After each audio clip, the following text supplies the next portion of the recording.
Still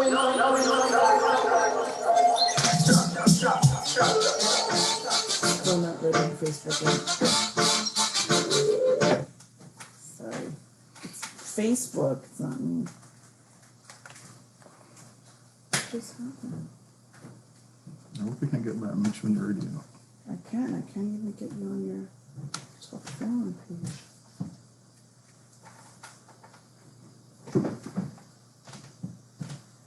Okay, go ahead, start it.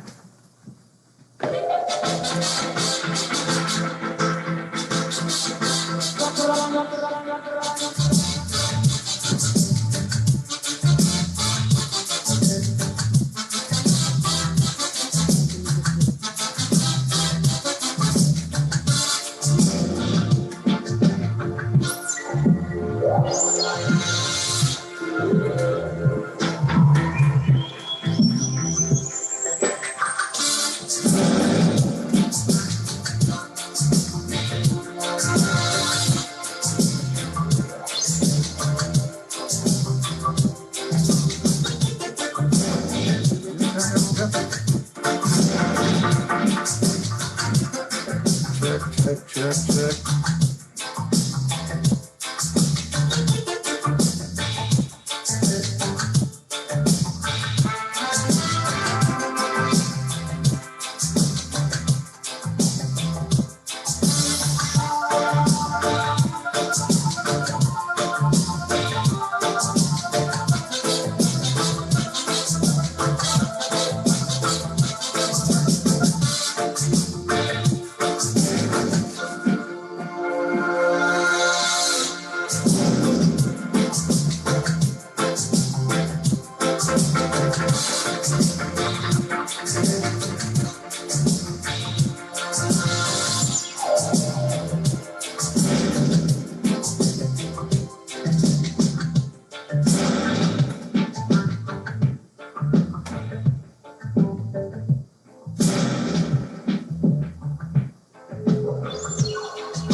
A pleasant good evening. Greetings and salutations to everyone out there. Once again, inside Tough Forum. It's one half of the Tough Forum with you tonight. Andrew here. Just want to greet everybody and welcome you one more time. It's been a while, I know. So just first and foremost, want to give honor to God, the head of my life, thanking him for everything. And right now, I just want to clear up a few things quickly, because I'm sure some people have been asking. I know some have been asking, what's going on? So here it is. I'm new to this, so full transparency, there's a couple things that I got to iron out, and I've been trying to iron out. It's a lot to do with balance, with work, home, and everything else. But this passion is still in me, and it's not going away. So I recognize that I must continue on the battlefield. So Tough Forum is still on the go. Feel free to check us out on Instagram at Tough Forum. Like us on Facebook at Tough Forum. And the website still under construction, still working it out, but you can go onto the website and check out our episodes on there. We have a few episodes uploaded on there. Big shout out to my daughter, Anisha Stevenson, who has helped me out a great deal with the creative part and those little things that I'm not too good with, the technology. So full transparency, there's a lot of work going on the background. Shout out to my wife, who's helped me put a lot of this together too. I didn't expect it to be easy, but here I am anyway. And, just to reiterate what our forum is about, we're really trying to reach out to men and acknowledge the fact that men are dying. And I know some people might be asking, so what about women? Believe me, I know and I sympathize with women also. It just seems like, men, that's what you're seeing a lot. So that's where the passion came from, me being a man also. So tonight I just wanted to touch on a few things based on that. So from Stats Canada, we see some things like this. I'm going to read to you. According to Stats Canada, male victims and accused persons of homicides are almost triple compared to women. So when you're asking me why just men, this is one of the reasons we're triple. It goes on to state that men are mostly killed in gang-related violence or random crime, while women are killed largely by their intimate partners, which doesn't say really much about men. Again, men seems to be killing both genders, one more than the other. And this is a fact and needs to change. So according to an article in the Toronto Star, as of December 28, 2018, the death toll surpassed a previously set record of 89 killings in 1 year, set back in 1991. I believe that was the year of the gun, they call it. The total reached 96 at the end of 2018. 2018 resulted in 51 gun deaths, 20 fatal stabbings, and 12 homicides. There was incidents of mass violence, the Yonge Street van attack and the Danforth mass shooting. 46 of those killed were under the age of 30, 10 were minors, 75 men and boys, 21 women and girls. So yes, we have a problem with the men, and this is why I'm targeting men on this forum. And so you're in the tough forum tonight. Tonight I have the pleasure to have a guest with me, one of my friends that we talk a lot about certain issues, and I trust and believe that tonight we're going to have a great dialogue. I want people to join in on the conversation. There's so many ways to reach us, it's not even funny. So you can go on the website at www.toughforum.com. You can be on Instagram. I want to see comments. I want you to put me in line with some people who are on the same fight, you know, trying to change the trajectory of where men are going and men are dying, and how we just don't seem to, you know, be caring. And there's so many different avenues where men are concerned, but in particular, the dying issue. You can email me at info@toughforum. You can, sorry about that. You can email me at info@toughforum. You can, how else can you reach me? You're on Facebook. Yeah, make some comments on Facebook, you know, just put something there. There's always a way to get me. I soon have a line up and running. Like I said, it's a lot of work that I didn't realize was on the background, but I'm up for it. So just bear with us as we continue to progress and try to make this platform something that we can get conversations and solutions and networking together. So with that being said, I want to invite our guest in at this time, my brother, friend of mine, Mitch Smith, into the tough forum. Aha. My wife works that out for me. Here we go. That's Mitch right there. Mitchell. How you doing? How you doing? How you doing, sir? Yes, sir. Good to see you. Thank you. Thank you. Thank you for the opportunity again. Yes, sir. Thank you very much for the time, you know, the resource that you're spending right now to be with me in this forum. Appreciate it very much. First and foremost, in this COVID season, how are you doing? How's your family doing? I am doing good. Give God thanks. We're doing okay. I mean, there's ups and downs, but we're still doing good. We're still going strong. Still going strong. Good to hear, man. You're looking good too, man. Oh, thank you. Thank you. You're not looking bad yourself. All right, brother. Yeah, man. You know, tonight we have a few questions that we want to tackle. So, you know, I just give a little spiel about our forum. And you know that we really want to just tackle some things because we recognize that men are dying. You know, so I'm going to ask you some of the hard questions, and we're going to tackle some of the things that we're tiptoeing around tonight. And at the end of the day, you know, we don't have all the solutions, all the answers, but we want to put forth some solutions. We want to put some positivity with the negativity that's out there. And we're not going to be shying away. That's why it's called the tough forum. Amen. So anyway, with that being said, Brother Mitch, let me just start off by saying I really do appreciate it, man, because this is adding content, and somebody can chime in, somebody can, you know, take something from this at the end of the day. So We're going to touch some issues tonight, Mitch. We're going to touch on some gun violence. We're going to touch on some mental health, even though we're not doctors, so we won't go too deep into that. Probably just 2 questions for you on that. And we're going to touch on race. And finally, we'll probably touch on some institutions like governmental, family, educational, right?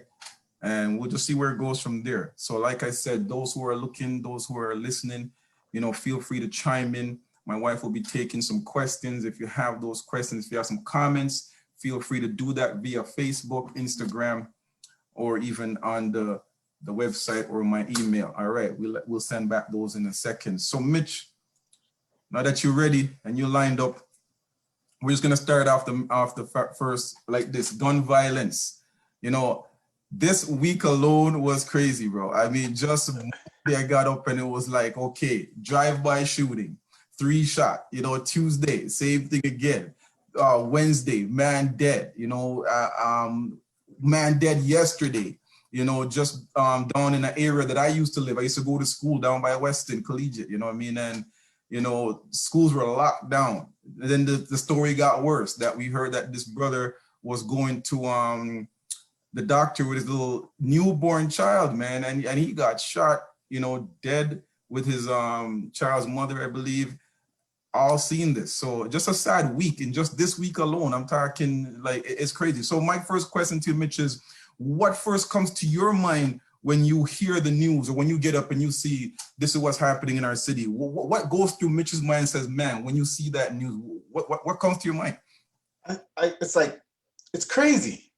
The first thing that comes to mind is like, how, why, right? Because the thing that plays with me a lot, especially if I'm not sure if you saw the news earlier this week. It showed a raid that they did.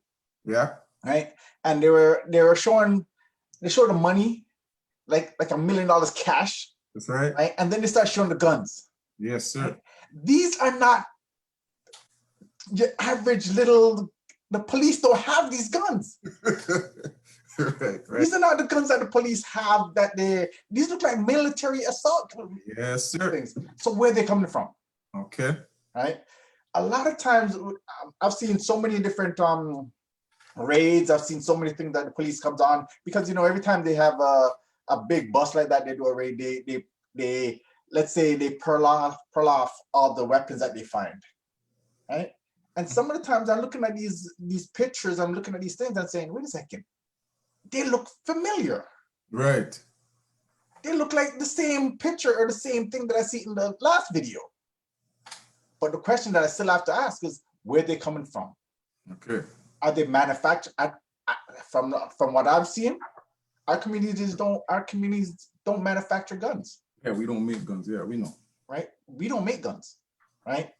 And the other question is, how is it so easy to get? Right? I mean, look at it right now with this whole situation where the pandemic and so forth, right? I know we used to go to the airport and we see they have full body scan. You walk through a thing and it's full body scan, right? Don't they do that for parcels? Don't they do that for packaging? Good question. Right? Because if these are coming, they said they're coming from across the border from the US. How is it that none of these packages is not being scanned? I think there's different borders though that they're talking about. And there's some that are more, I would say, compromised, or more easily accessible, or for people to get those in. That's just my thinking. I don't think it's the main borders that we travel to. But go on. But here's the thing though, right?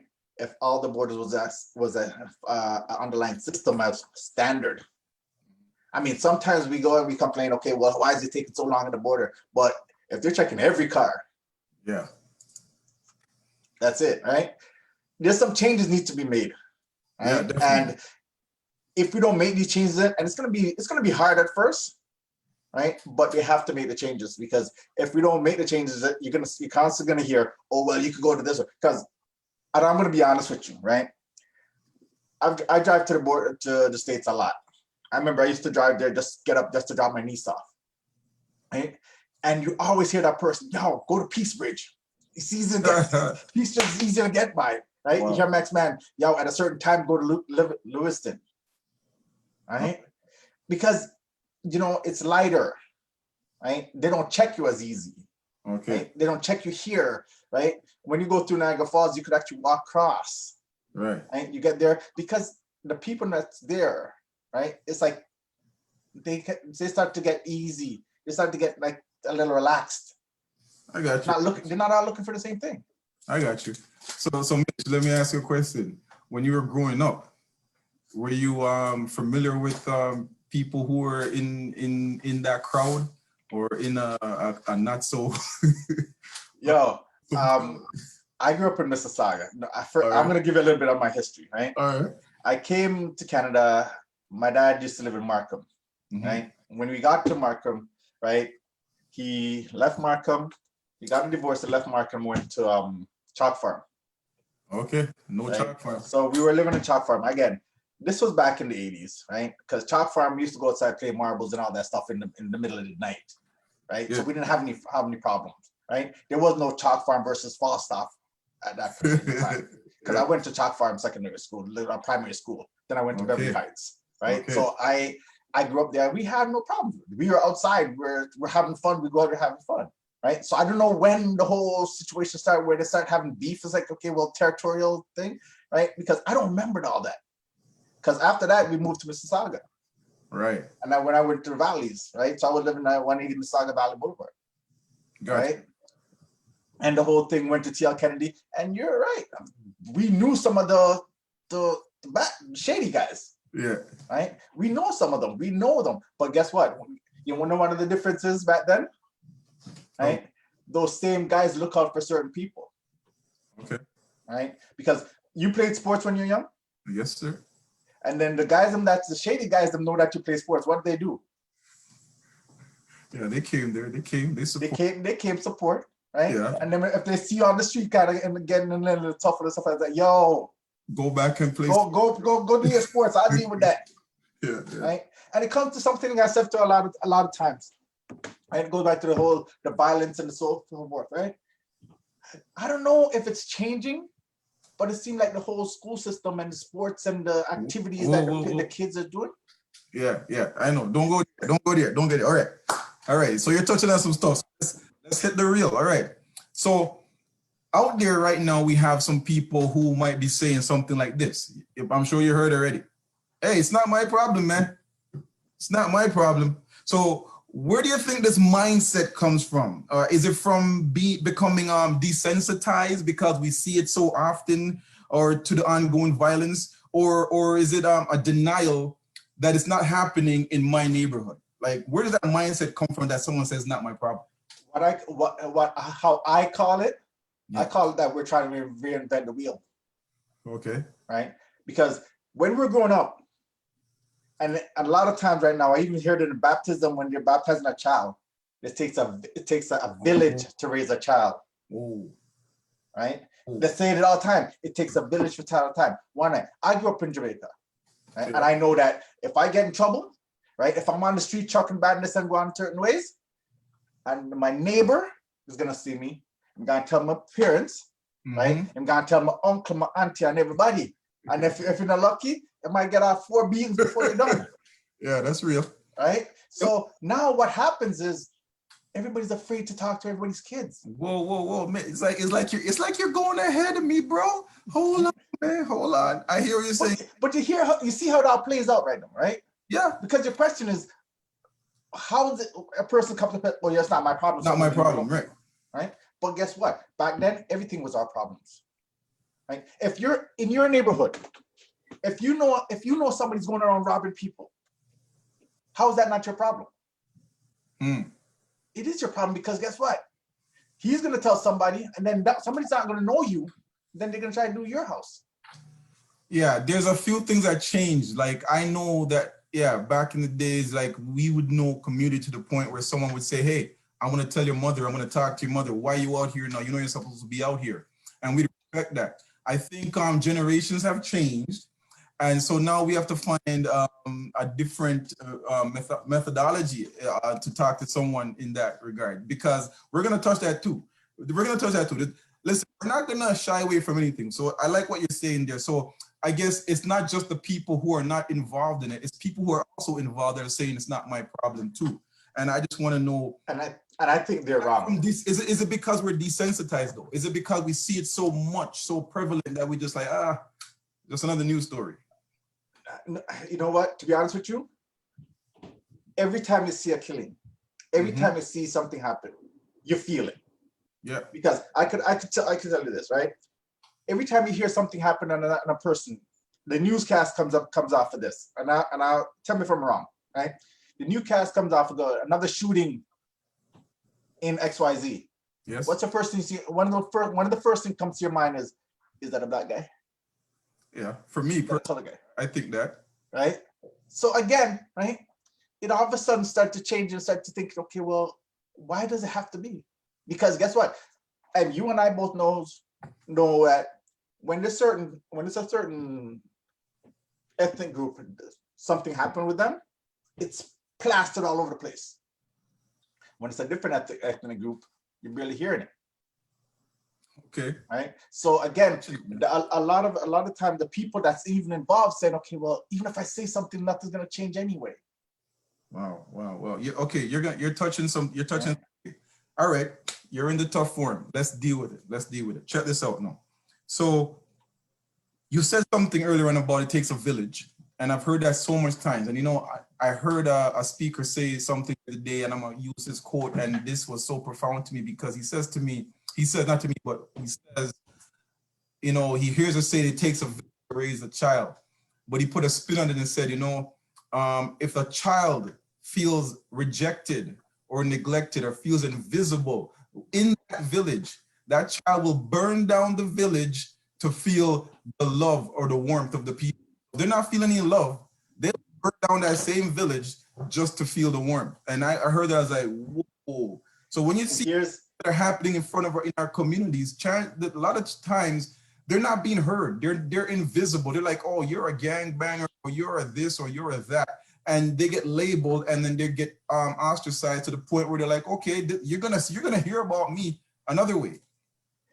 You're 100% right, because we do it all the time, right? It's called that stereotyping people. A guy walk down the streets on the baggy pants and a fat jacket. Oh, I wonder what he's up to, right? It's just maybe his style, right? He's wearing a full red out tracksuit. Like, I'm gonna use red because you're using red, right? Yeah. He's wearing a full red out tracksuit. You know, he's had matching shoes, hat, the whole nine. I wonder what he does. Right? Yeah. He's driving a nice car, right? Must be a dealer. Yeah. Right? Yeah. There's certain things and it happens in all the races. Right? All right. It's like a person. We never look at a person for the positive. Our community and our society has started looking for everything negative. Okay. We don't go out and look for positive in people, right? A man driving a nice car. You know what? He works hard. I wonder how much hours he. Nah, man. I wonder what kind of drugs must sell or this, right? Forget about the negative. Give a person the benefit of the doubt, right? Gotcha. And I'm telling you, right? You said earlier about your show and you're going through all the kinks and all that stuff, right? Enough people look at you and said, okay, yeah, it's not gonna turn out to be anything, right? But why didn't they say, okay, now I'm gonna give him the benefit of the doubt, have him work out this kinks and work out the stuff, and that it's gonna be a huge for him. Guess what? Every major organization, every major company went through that same struggle. When they start out, they put out something there. Look at it. I'm gonna use one of the biggest companies in the world, Microsoft. Right. Every single month they're coming out with a new update. Why? Because they're perfect? No, because they're still working out their kinks. Definitely. And that's what we have to do, is that we can't give up on the sister. We can't give up on the person. Okay. Because guess what? A lot of us would not be in a position right now if people had given up on us. Thank you, sir. Right? And we can't turn around and start giving up on people. No. Right? And this is why I'm in this fight right now, because I realize that it may look kind of bleak, it might look dismal, but you know, I got that hope that you can reach somebody. There's somebody that's crying out and wants to change. And personally, I can't be standing by anymore and just get up every day with that reaction. Oh, this is crazy. Oh, please don't be this person, or please don't be someone I know, or, you know, I'm sorry. I'm tired of that now. I want to say, how do we change this, right? Now you touched on something, and I'm going to ask you this. Hold on, before you go, you asked the question, how do we change, right? And I know you know her, right? Sister Benita Howell. Yes, I. She wrote her book, her last book that she wrote. Okay. Bridging the Gap. Between the generations. Yes. Yes, right. When I read that book, right, it hit me in every aspect of society. How that bridging the gap comes in, right? Because a lot of the young people feel that they're not being respected, right? So they figure, okay, if you're not going to respect me, why am I going to listen to you anyway? And a lot of the old people said, oh, they're not listening. But why is somebody going to listen when you're not respecting them? Okay. Right. And that's one of the problems that we're having right now. There's no gap. There's a gap in between the older generation and the younger generation. Right. And they're not like the younger generation. They've gone so far that they don't even want to listen to the older generation. You're right. Right. And the older generation has gotten to the point where it's like, they're my lost cause anyway. But no, we have to build that gap.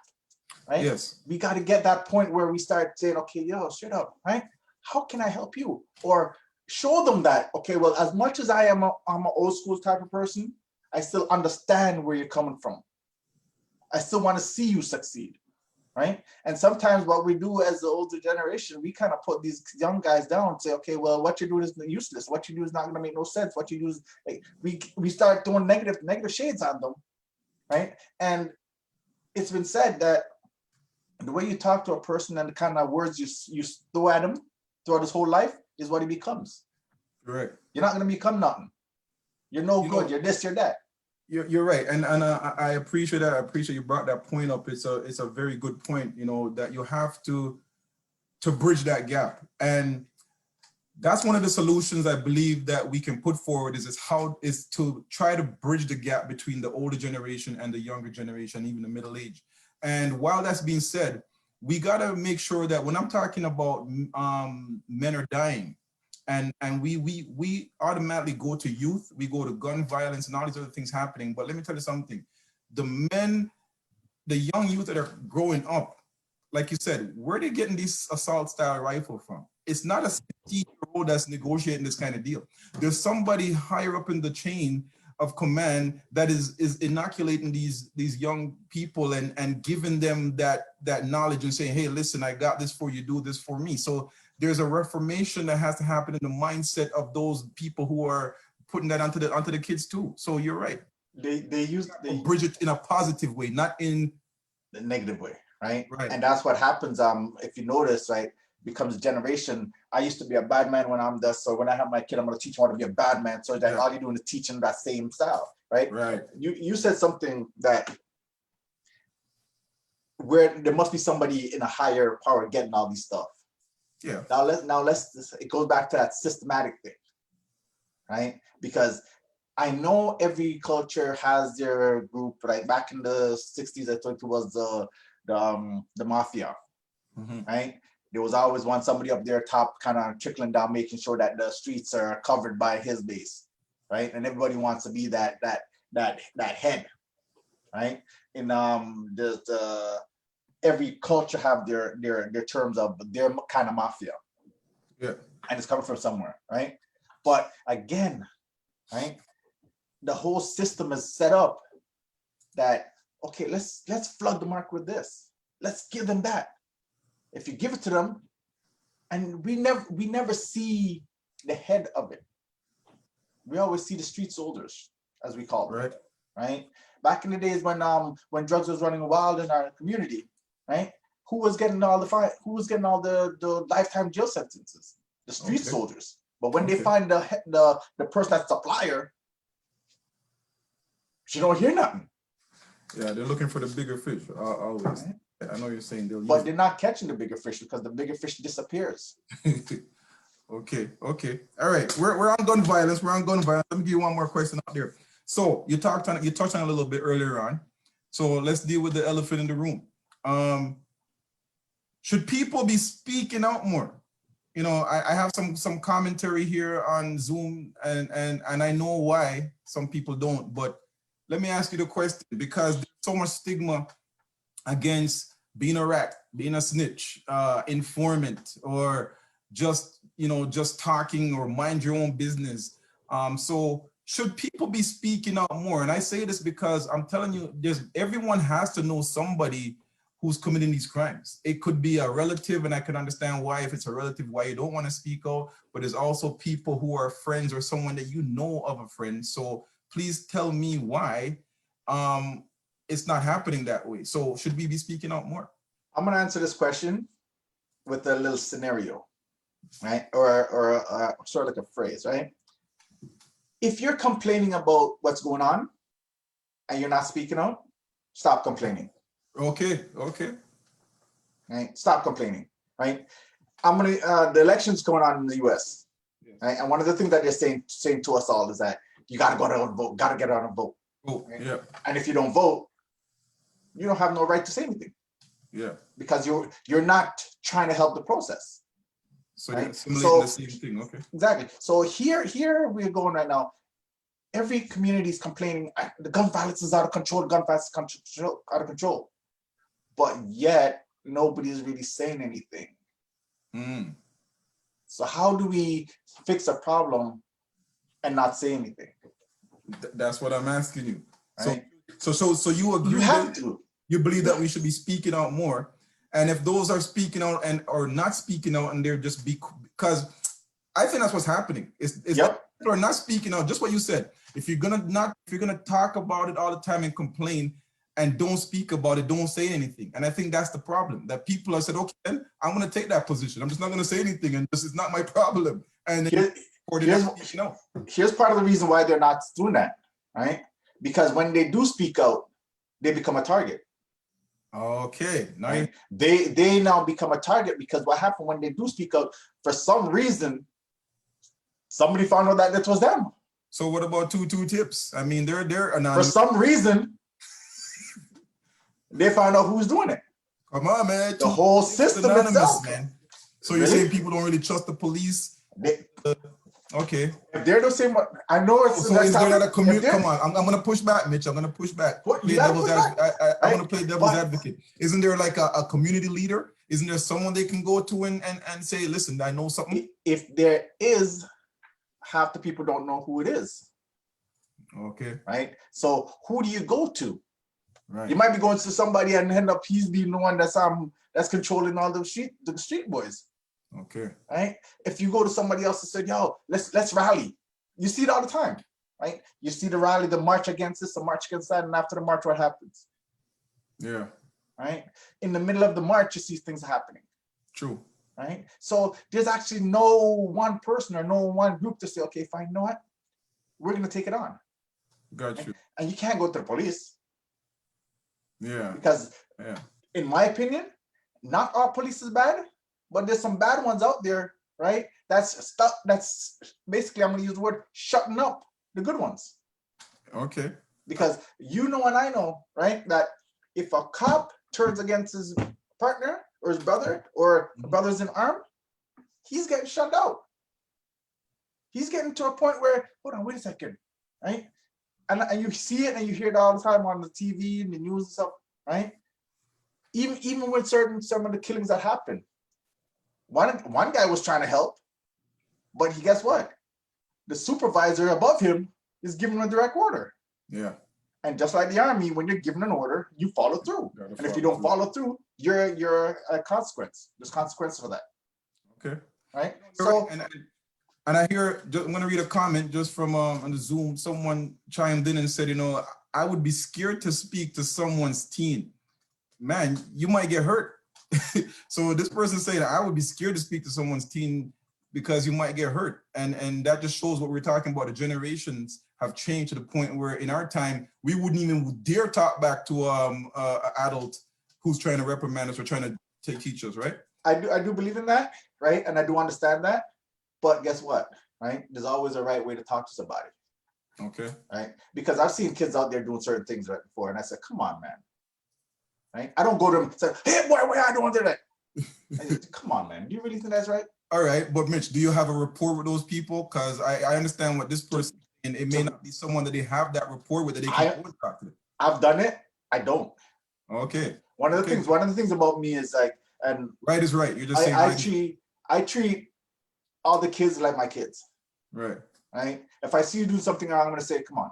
I mean, I was walking, I was at 5 and 10 one time, and I walk in there, and it was raining, right? And I see this little kid like catching the water and stuff like that. Right? I have no idea who he is, Yeah. but I walked up and said, yo, that's not good. Yeah. Yeah. Come on. He looked at me strange, and then he walked away and went to his parents. I like that. You know, Mitch, thank you. I like that. I like what you said. And you said you treat them, each child, like it's your child. So You have to.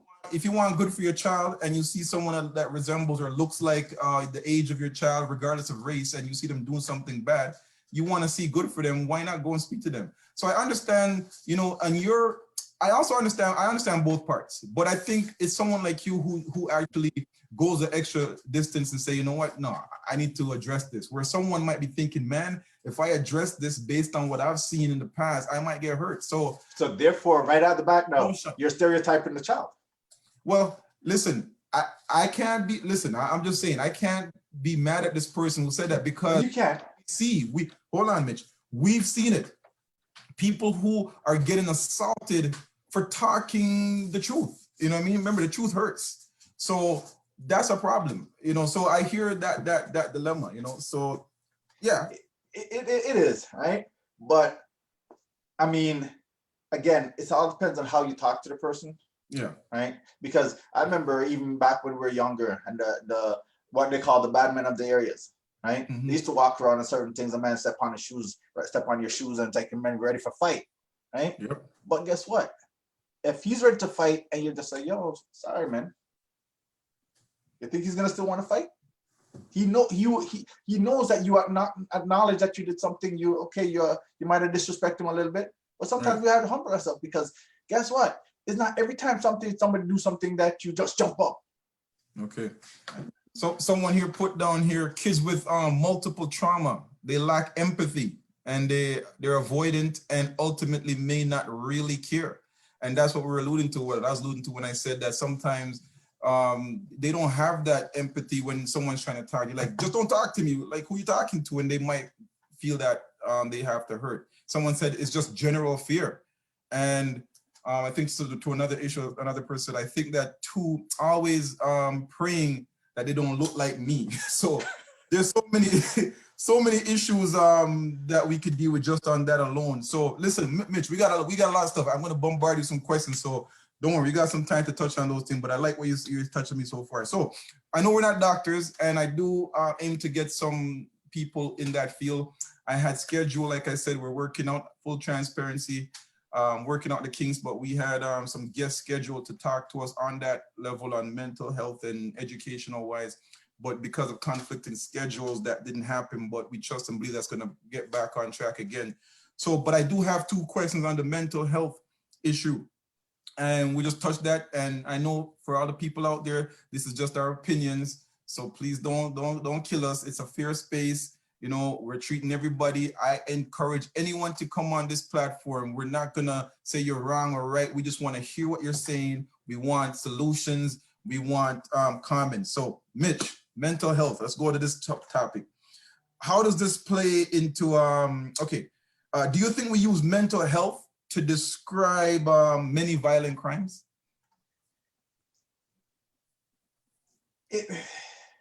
That's a tough one, because in our community, we don't hear people using mental health a lot, right?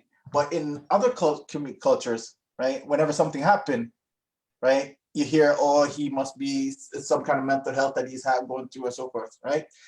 If it's kind of hard, people say, okay, this, if on one side it's good for some people and the other side is bad for some people, right? I know mental health is there, right? And it's all about the trauma, the stress, and all the stuff that you go through. It plays on you, right? But the thing is, we have to understand is, and everybody needs to, in terms of in the solution to this, right? A lot of people think mental health is just a hoax, right? Because what happened, they don't take the time to understand it, right? True. I've talked to people, I've seen people speak about it, how they were in a depression, their mindset, they weren't in the right place, and so forth. And for me, I've never gotten that far, right? And the thing about it too, you have to surround yourself. People said, okay, well, surround yourself with people that's going to lift you up, right? Because you go out on the street and people always, society is there is trying to knock you down. As much as we're trying to build up, society is knocking us down, right? If you don't have somebody around and you say, yo, man, it's all right, just keep trying. Like, and again, I'm going to use your form here, right?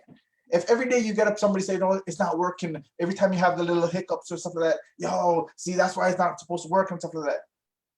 After a while, you start playing things. Am I supposed to be doing this? Is this what I'm supposed to do? But if you have one or two people that say, yo, yes, you have the hiccups, but yo, it's still going.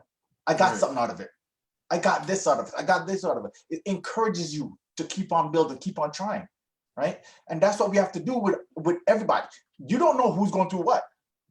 So if we go through and start building up people, let's build each other up, right? That will help them, because you're not known. You're not sure who and what, where it's all coming from. But if you do your part about building somebody else, it doesn't really matter. Got you. If your object is to build, right, it might not affect them now, but it might affect them later. To know that, okay, well, you know what? Somebody's encouraging me. Yeah. Right? I'm that kind of person that I want to see everybody succeed. I remember in college, somebody told me I live in a fantasy world where everybody could get along. But I do think so. Right? Yeah. Everybody don't have to like each other, but they can get along. That's right. Because they can respect each other. That's right. Right? And that's just my take on it. Yeah, okay. Right? Okay. I appreciate that. And I know what you're talking about earlier on when you said, you know, mental health seems to be for one or different cultures, because when we're talking about men are dying, we're talking general, right? And when it seems to, because let's say the Black violence that we see, or the violence that we see perpetrated by Blacks, a lot of times predominantly it's gun violence or something like that, right?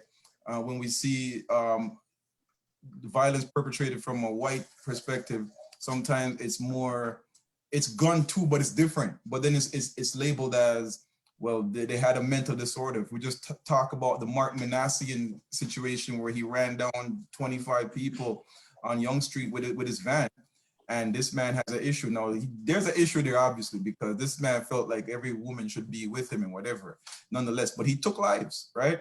And here we have another person here who was killing people through a mass shooting, and just what, 2-3 weeks ago, where the brother came from another province and killed his sister's husband and children. That was so sad, man. Again, lives being lost, taken by a gun, and I'm sure you're gonna hear it. You know, this guy has issues. You know what I mean? Because it's the same thing that's plagued every day. So I hear what you were saying when you were. No, but what happened is, a lot of times when you see in our community where I have a gun balance, so forth, the first thing they try to do, they try to pick up every negative thing about that person. Yeah. Right? They don't just say, okay, well, he has a mental breakdown and stuff like that, and leave it at that. Oh yeah, we're going to get into that. He was that, he was this. We're going to get into that too. But I mean, there's countless things that we can bring up, you know what I mean? Just even, what's this guy named? The first serial killer the other day that we had downtown with the gay area, right? That was finding people in the potting situation. Yes. Again, whole nother ball game. The guy that was out in BC shot 25. That was the biggest mass shooting in Canada, right? So it goes on and on and on. But anyway, let's digress and go back on. I still got one more question. So how does this play into saving lives, though, when it comes to mental issue? Because we have an issue, like, just look at the brother that got shot in Malton the other day. I work that area when I'm driving, and I'm telling you that Mondays for about 2-3 weeks, Malton, right at Darcel there, was shut down because the family was upset that they didn't have to kill this man. And now this was by police officers, obviously. So when we're talking about mental issue, I believe that, yes, there should be someone accompanying them. So my question really is, with this defunding of the police that certain groups are pushing for, what do you think about that and how that plays in with the mental issue? It's not about defunding the police, because we have to have some kind of a law in our society, right?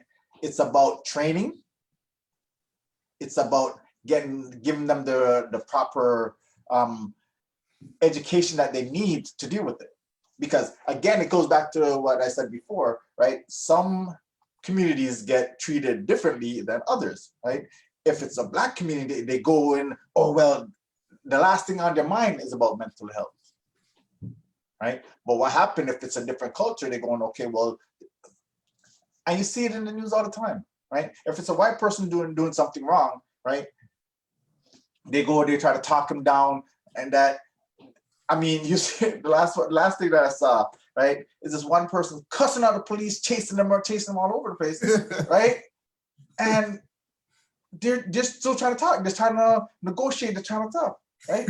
Why can't the Black community have the same treatment? Right? So again, we get put in a different category. Yeah. Right. And I don't know if it's a systematic thing from back in the slavery days, because we're strong. Yeah. Right. And those think, okay, we're stronger, we could take more. Right.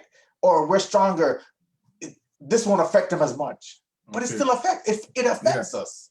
It still affects us, no matter which way we look. It affects us. Right. And they don't understand that. So it's, again, go back to start teaching and educating, right? And I'm not talking about, okay, well, you go to a course for 3 hours and you're certified and you come up, because every time something like this happens, right? When Breonna Taylor, George Foreman, and all the things happening, all the corporations came out and say the exact same thing. Right. Okay, it's time for us to learn, it's time for us to get educated and stuff like that. But you hear that every single time something like that happened. So what happened? At my last company, we had to try to have a diversity committee. Mm-hmm. We had one meeting in February, Black History Month, right? And they go, then when the tough questions start asking, somebody goes, so how do we manage this? How do we keep it going? No answer. Yeah. Okay. Right. So what's happening? The whole system is set up so that as soon as something happened, they come up with a quick statement. Yep. Right. And then after the statement done, we go back to normal. Right or wrong, Mitch. Yeah. Right or wrong. I believe that's the optics. That's what we see. And someone here agrees with you on Zoom and says, true, mental health exists, but not used in our culture. So, some might disagree, but this is what we see. And, we're not going to touch too much on the mental issue because we're not doctors. But what we're saying is that, and why I asked the defunding issue, I want to clarify something with the defunding, because a lot of people believe defunding means take away the money from the police and get rid of police. That's not what defunding means. Defunding means that we're taking the resources or the money that we would give them and probably properly distribute that money into other areas where we might help someone who's a social worker. So if we're paying XYZ to the police department altogether for them to go, because they have a big job to do. They're not also psychologists too. We need to put money into people who are psychologists, who can come in with them. And that's what we're talking about when we say defunding. It's not necessarily we're dismantling, taking away your money. Okay, you said something just there, right? And I'm going to show you something with this whole pandemic thing that we had, right? In March, when this pandemic started, right? And this is where the system needs to change itself, right? They give the police all this money. Yes, they're giving them, right? They're giving them money. 25 right? mil they got this year. Exactly, right? They're giving them because what happened? They need to do something like that, right? So why is it so hard to give other communities, like the psychologists, the healthcare workers, and all that stuff? Split up some of that money. COVID came around, and what did they do? They start giving money to everybody. Yeah. Right? They finally understand what frontline workers are. So it's a system-based thing. Good point. Right? Good point. And the thing is, one of the things that happened too, and you and I both know, right? If they start taking away a little bit of the money from the police, what do you think is gonna happen? You're gonna hear speeding's gonna go up. No cop is okay. We're not gonna. They start to rebel. You take a toy Who's away from the rebelling? kid. Are you The saying the cops are police gonna officers? rebel. Okay, all right, okay, got you. The cops are gonna because I'll tell you something. I know a little bit about finances and budgeting, right? Every year there's a budget set out for what they're supposed to get, right? Mhm. And even if they don't use it, they find ways to use it up so they're gonna ask more for the next year. Yeah, and we see that as every political leader changes hands, we see that they just break down what they want to do, new money issue. So yeah, I get Exactly, right? I So get that too. again, they have the money to help the other, right? The whole other organizations, right? But they just choose who they think is important, who they want to be important. Yeah, training is definitely needed, and the proper training. And now we're not talking 3 hours, we're talking like, go to school or something, or spend a certain time that's needed for you to understand. And I believe along with that when my last spiel on the mental health part, I think you definitely need people who can actually come and relate to the community. It doesn't necessarily have to be of that same demographic, but someone who can come in and actually de-escalate rather than come in and like, whoa, I feel like I'm being threatened, pow, pow, pow. So yeah, we definitely need training. And just before you go on that, right? And I think what needs to happen too is like every cop should be going through a mental assessment at least 4 times a year. For themselves? For themselves. Okay, yeah. Because some of them have some mental issues themselves. Right? That's why they can't do the job properly, because you sign on to protect. Speak the thing, you're right, right? man. That's You what I'm saying. sign So on to mental protect. health is a broad issue. It's a broad issue. Just one They're demographic. going through it too, but they refuse to think that it's anything but. Yeah, right? we're sympathetic to that because look how much things that they do see that we don't even see. So exactly. I agree with that too. Good one, Mitch. All right, thank you. We're speaking with Mitch Smith right here in the Tough Forum, and we're gonna get out of that quickly and jump into the next hard topic on the Tough Forum. So here it is, Mitch. Race. You know, we're in a hot climate right now with race. So I'm gonna ask you, let me see how much questions. I got 3 questions for you. Let's pop them off. All right, so when it comes to the so-called gang violence, is this a Black problem? And likewise, the great numbers of Blacks being killed, more so in the US, but also here by white officers, is that a white problem? No. The answer to both of those is no, right? Okay. Because again, the story I told you about earlier, that the raid that they did earlier this week, right? With the mansion you're talking, right? With the mansion. Yeah. If I'm not mistaken, I don't think that was Black. Yeah, and that wasn't TV either. Yeah. No. Real. Right? That was not black race. Drugs, right? guns, money, you name it. They had everything. Yeah. Right? So it's not a Black problem. But what happened, what society is doing, or what even the media or anything like that is doing, they're making it into whenever a Black situation happened, right? It get emphasized. Good point. Right? And a lot of times you find that a story comes out, and because it gets a lot of rating, because this gets a lot of attention, it gets aired a lot more than certain. Right? And again, right, when you're looking at who's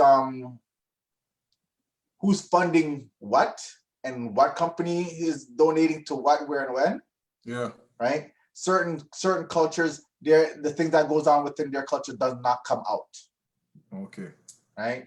In the Black community, right, if a person crosses the street, right, and it's a jaywalking, all of a sudden it comes out. Right. And one of the reasons for that now is that we are so fed up of everything, right, that any little thing we see, we're because we don't get there's no justice to what we're trying to find. We don't have that. Let's say we don't have the system behind us to protect us, right? So we have to think that we have to start doing it ourselves. Okay. Right. So if something happened there, I want to air it. I want everybody to know. Right. And the thing is, when you do that now, you're having that opportunity to save yourself, because it's now out there. They can't say you're lying. They can't say, okay, it's not that's not the way the story goes. Right. One of the biggest things that before we used to see that the cops are supposed to have body cameras. But a lot of time when they get into a situation, the body cameras don't work. They spent a lot of money on that too. It's like, aren't these things actually checked every week or so? Right. It's like, so somebody have a body camera to sit in his car for like 3 months and without, and then just go back and use it. Oh, it doesn't work. Right? No, Right. there's something going on. There's something happening, right? And with our culture, they want to emphasize how dangerous we are. And again, when they do that now, everybody starts fearing us. Right? For the longest time, a cop was justified by doing whatever he does just by saying, "I fear for my life." Yeah. Right? I fear for my life. Okay, that's okay now. But you have training, right? A cop could disarm a standard individual, and he should be able to because he's gone through all that training. We paid for him to go through all that training, right? A cop could. The other problem that I have is like, why is every shot has to be a kill shot? Right? Yeah. And that's why the people have fear. That's why we have the violence. That's why you have, I'm not trusting you. I don't want to do this. It's not a black thing. It's a people thing, right? Correct. And if they start looking at us as people, not just black or white, yellow, brown, whatever, right? Things will get better. But they don't look at us as people. They look at us as black people.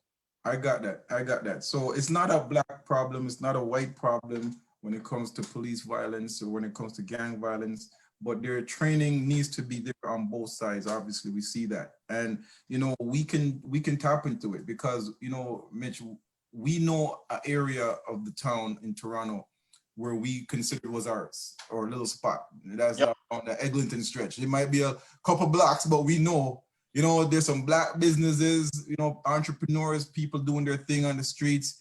And even on that block, I was shocked about 2-3 weeks ago, again, just before the shooting in Oshawa, 6 people got shot in they call it a bakery because it's bakery/restaurant. And I got up, I'm like, yo, I used to go there. Yeah. And this was, again, people doing a drive-by shooting and people got away with their lives. So this is an issue in there. Is it a black problem? No, it's a people problem. And I believe that we have to get back to reformation with all the things out there, the gun reformation, police reformation. I think we need a mind reformation. We need to our young, our middle age, and our older men who are perpetrating and who are inoculating and say to them, listen, what do you think you're doing for society in general that I cannot even walk out? That the person who is putting their head in the sand and saying it's not happening over here in Rosedale or wherever the nice part of town is, the fact of the matter is somebody carrying a gun, a knife can drive through that area and be disrespected because they don't know how to articulate themselves.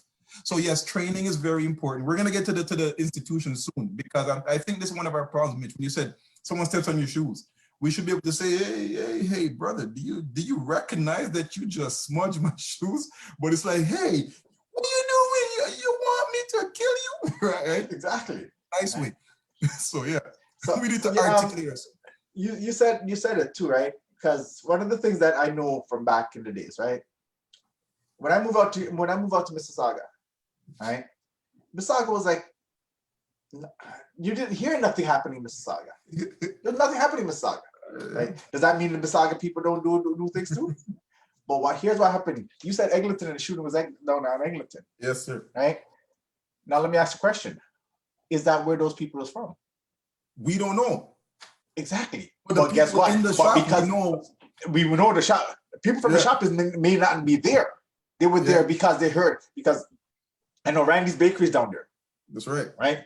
And you know Randy's Bakeries, they have good patties. Yeah. So you drive from Milton to go get your good patty.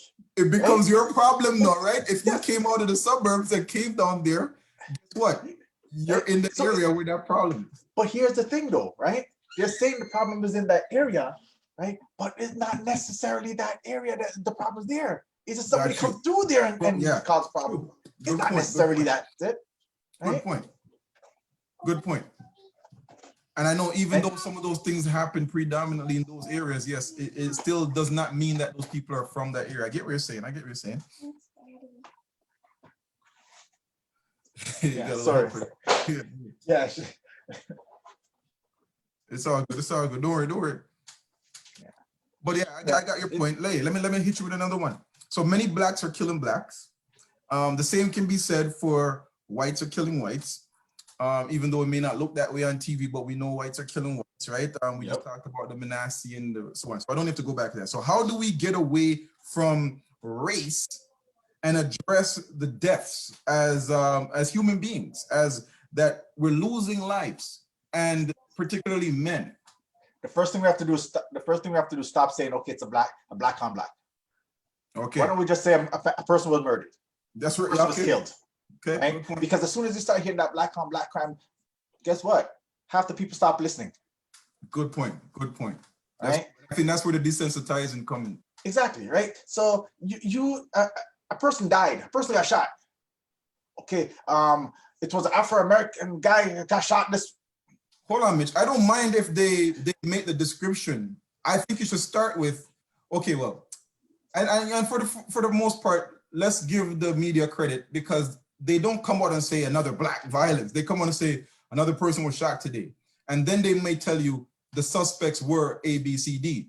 It's society or the people who are commenting on these things who will make those comments now and say another black on black violence or another whatever. So yeah, so to be fair, the media does a good job saying another person shot today in the East, or they will say another shooting. What we automatically go to, you and I, because we do it. Yep. Black person. It's a black person. Is a black person? Yeah. Who did it? So Who did the shooting? Who did got shot? Right. Yeah. And it's something that we've just automatically start.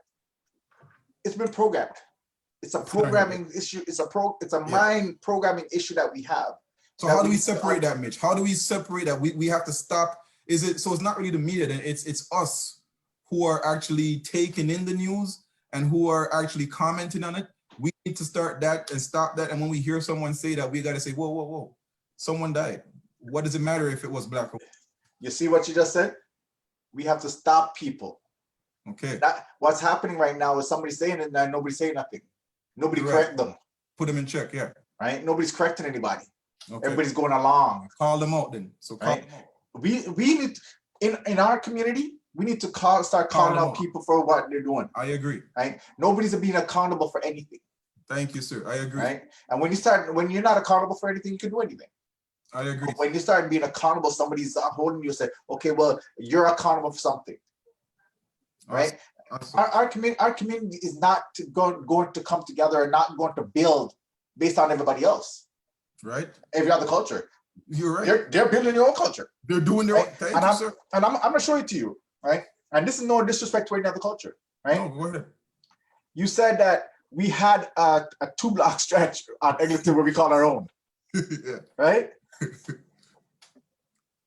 Markham. Oh, don't tell me. Who owns Markham? Listen, the Asians have their street corners written in their language, buddy. And that's where I was going to, right? go to Malton up at Airport Road and Derry. Yeah. Right? All the stores that have 2 languages on them. Yeah.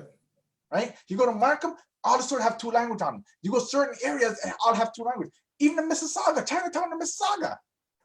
If you go to the store and they don't like you, they're not even speaking English to you. Right? But when it comes to our culture now, right? Look at Eglinton. You know what? Here's another downfall, right? Anything that they see that we have and we're building and we're taking to our own, they try to get rid of it. Yeah. Because Eglinton, you see once that the construction's done. Yeah. Who's gonna be able to afford anything? Gentrification, we know about that. That's a whole That's a whole other story. But yeah. The next time we do that, listen, I got a question here on Zoom. Someone put up their hand. Let me just take this question and then we'll continue, right? This is from this is from Pastor. Oh well, let me hear. All right. Oh, what I think it passed by such a long time. We're talking about mental health. Okay. So it was a while I raised my hand. I am sorry, I was not paid. I told you I'm getting familiar with this. Yeah. What I had to say, like mental health does play a great part in crimes. But what I don't believe that we are equipped to really handle mental health. I know the different types of mental health, and how we can really handle them. But because a lot of it's not handled properly, and these crimes committed, and they tend to just throw them in jail.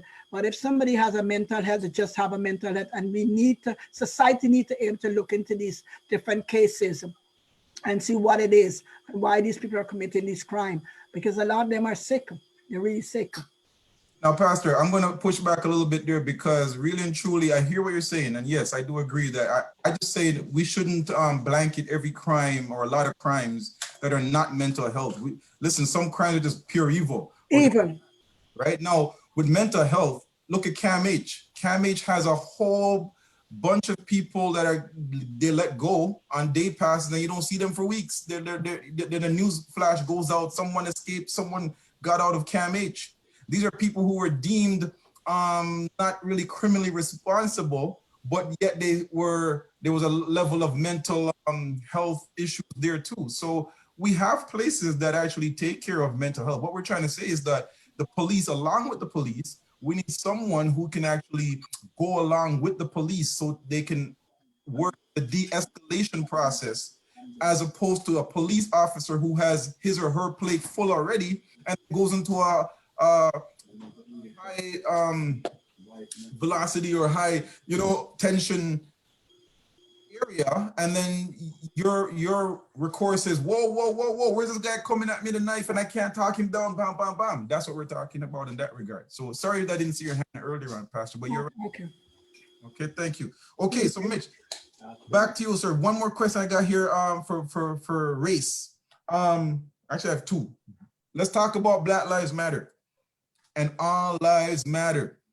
Now, first of all, before we get into that, we know Black Lives Matter. It was founded, 2013, somewhere on July 13, 2013, and it's largely in the US.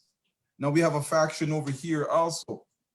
I'm going to ask you, when you hear Black Lives Matter and All Lives Matter, what does that mean to you, or what does that say to you when you hear that? Yes, I do believe Black Lives Matter, right? I do believe all lives matter, right? But all lives are not getting shot and killed in the street, right? Like animals, right? Okay. So when they said all lives matter, yes, everybody knows all life matters, right? But who's being targeted right now? Okay. Right? Which culture is being targeted, right? Yeah. In terms of the demographic that's being targeted, right? In this era, right? Right? This time, right? The worst thing about that is, if it was a different culture, you would have seen a lot more being done, right? I understand where Black Lives Matter is coming from. I agree with what they're doing in terms of the process. I don't want it to be peaceful, some of that, but the question that I have, or the situation that I'm in, right, when it comes to this whole thing, is that what's next? We protest. Okay. We've talked. What's the next step? What's the strategy? What's the game plan for the next step? Because talking is not working. Yeah, Mitch, your frustration there, and I think this is where the governmental institutions have to step in now, because after the protest, after the voting, because we also elect those people who go into power. So that's where, at that level now, we need to see some change in the system. And someone, listen, man, we could go on so much things. Just a quick point. Someone was listening to a news program yesterday, and the man was talking about a point this gentleman made. He said, listen, a lot of the governmental officials, they have to learn two languages. You know what those two languages are? French and English. You have to be bilingual to get those positions. The most people who are getting those positions are not people that look like you and I. Nope. They're people who have been sent to higher learning schools, who have the means to get them into those learning places. And then therefore now what you see happening in those leadership roles or those places of government are people who look not like us. You know what the funny thing is? It's like it's out of our reach. The funny thing about that is, right? We're looking at the government right now, but it's right across the board. Yeah. It's going right bring across the government because they're the only ones that can bring the change, like legislatures and those type of things, right? Right. Yes, in that aspect, right? What I would like to see Black Lives Matter do is have some prominent members, right? Like I'm talking about people with money behind them, where they can say, you know what, if we have our board of governors or our directors, right, and when something like this happened, we could step in and say, okay, wait a second, you're a politician, we put you there, we want you out. You're not doing the job that you put in there for. We want you out. But guess what? It's hard to do that. You can't kick somebody out of politics. Yeah. Right? Yeah. The thing is, we vote them in, but we can't vote them out. Well, what you're saying is basically that we need to have something that actually threatens them in the sense, and I'm not threatening them in a bad way. I'm meaning if I can't support you, my whole community will not support you. Yes. But our community has to be also together, united and strong. That's it. And that's why you see certain communities, and kudos to a lot of the people in my area, Brampton. There's a lot of Indians, brown people who are prominent. They have a lot of business, and let me tell you, they control blocks because they're community linked. And I'm telling you, if they say to their constituents that are running for them and say, listen, my people are not happy here, do something about it. They're gonna worry about the doctor's office, the shoe place, and what closing down. The whole so when you're talking about, I hear what you're saying when you said we need people who have that kind of leverage, that power, that money, says, listen, we are a community too, recognize us. And so I get what you're saying in that point. Very good point. Very good point. Hold on. Now, because Black Lives Matter brought up, do you stand behind the organizational policies or the movement itself? I'm more for the movement. Okay. Right? Because the movement is where it affects us a lot more. The policies, I can't say I know all the policies, what they're doing and so forth, right? But the movement is like, okay, every time there's a situation that happens that doesn't agree with, that we don't agree with, right? Or it's showing a blatant disrespect to our culture, right? The movement should be there. They should be there to raise up. Highlighted here. Right? It has to highlight. You have to have some. Back in the days, who was the leader? Is it Tutu? Desmond? Who? Desmond Tutu? Yeah. Was he one of the activists? He was a strong activist. Yeah. You used to see him anytime there's something happen. You used to see him everywhere. Yeah. Right. And you're talking we also had that other guy. What's the name? Oh man, yeah. Shaw. I know he's talking with the beard, and he used to wear the. Yeah, right. But now things are happening. You don't see there's no action, no leadership activists. Right. There's no leadership. Right. You'll have a person from here. He'll step up. The last one when George Ford, I think it was what's the name? In the States, when that happened, you see, was it what's the name, the ex-ball player that set up and Steven Jackson, was it? Jackson. Yeah, Steven Jackson. He came forward, right, as a prominent somebody that in public somebody knows. He stand up. But other than that, you don't see. You see, and this is one of the thing that I think that they don't respect us, because the people that are standing up, the people that's the forefront of it, is average person. I got you. Right? So they're like, well, they can't make any changes anyway. They don't have no leverage. I hear what you're saying. I agree with that leverage point. I have a question from Facebook.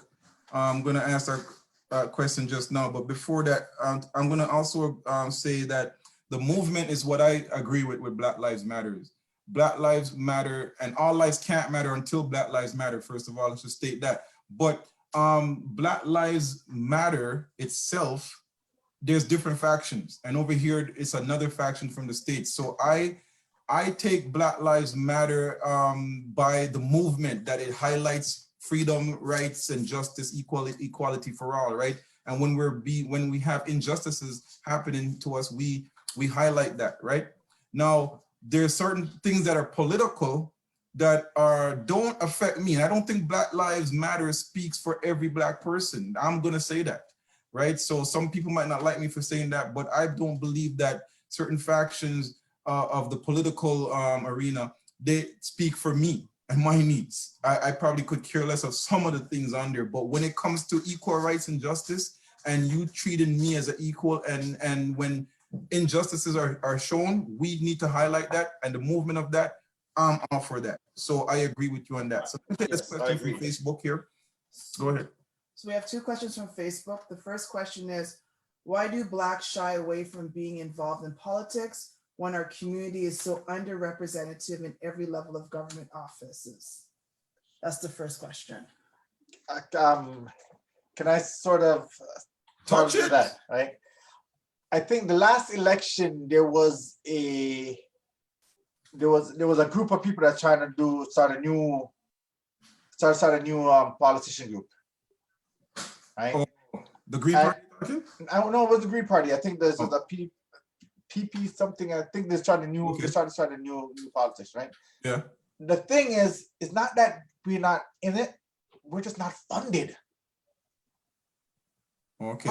Running a political party costs money, Takes a lot of money. Okay. right? And to be across the board, that means every province have to have a representative, right? So it's like the Green Party, right? The Green Party is there, right? Yeah. Some of their values are good. They want to save the planet and so forth, right? But they never have Underrepresented. enough funding. They never have enough funding, and they're not everywhere. I don't think the Green Party is in every different province or even in every different jurisdiction, All right. right? So you're partially over here, you're partially over here. It's not like the other ones, right? Where they're everywhere. They're represented everywhere, right? So one of the things that with us, right, the funding is not there, Okay. right? One more question here. If you finish your point. Go ahead. The other question is, do you believe movements can change policy? Yes. So movements like the Black Lives Matter, I guess, or so civil rights movements, do you believe that they can change policy? Yes. How?